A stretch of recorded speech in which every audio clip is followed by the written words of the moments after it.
Hi, I'm Lily Tubby, and I'm going to be talking about the different issues that Native American communities face on and off the reservation.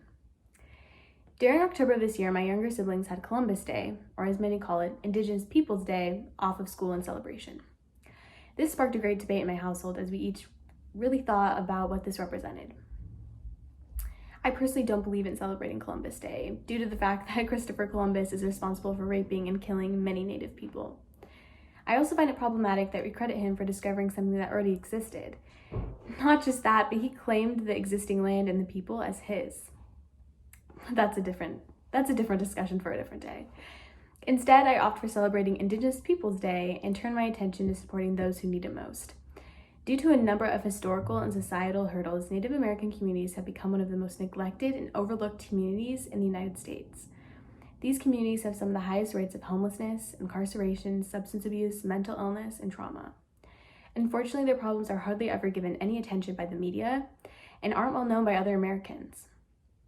Throughout this speech, I hope to look at these problems in more depth and hopefully motivate my audience to look into how they can be a part of the change that is needed for these communities to not just survive, but to thrive. I'd first like to start by addressing the common misconception that Native American communities have it so good because they're able to live on reservations. A New York Times article titled "Pain on the Reservation" discusses the harsh realities that Native American communities face.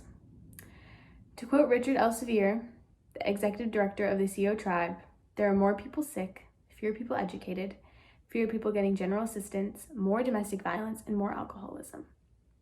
This is due to budget cuts, poor housing, and overall lack of resources available.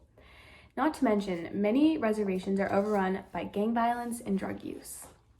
Many people believe that this is the result of the federal government putting them in that position, and that a lot of people are set up for failure.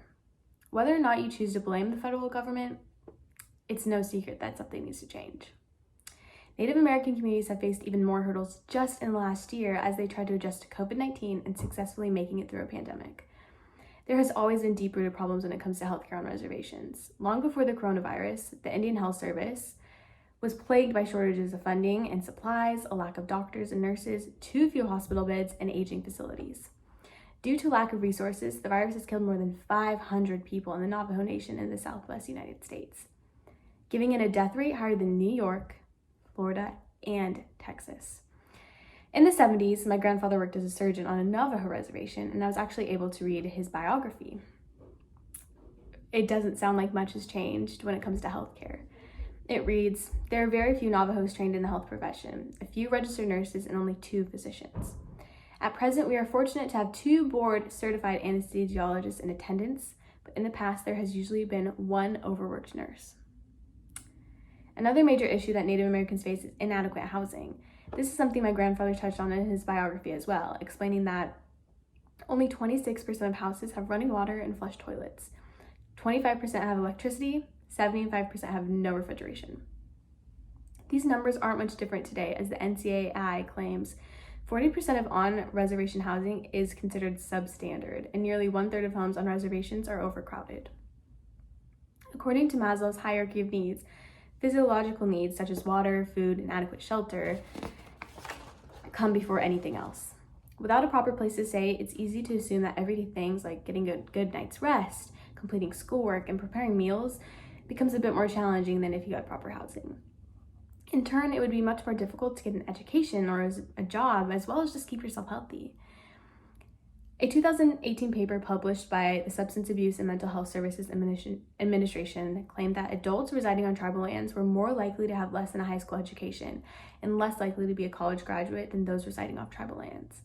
Similarly, adults residing on tribal lands were less likely to be employed and more likely to be unemployed than those residing off tribal lands.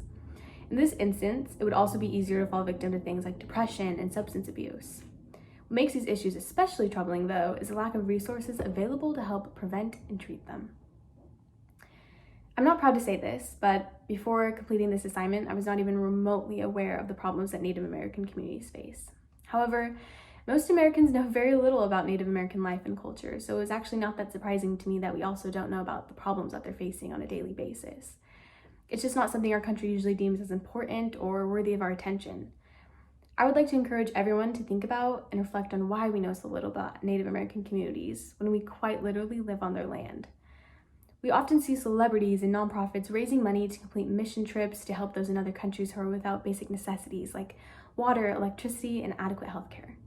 But the reality is that there are people suffering without these things in our own country, and yet we do very little to help them.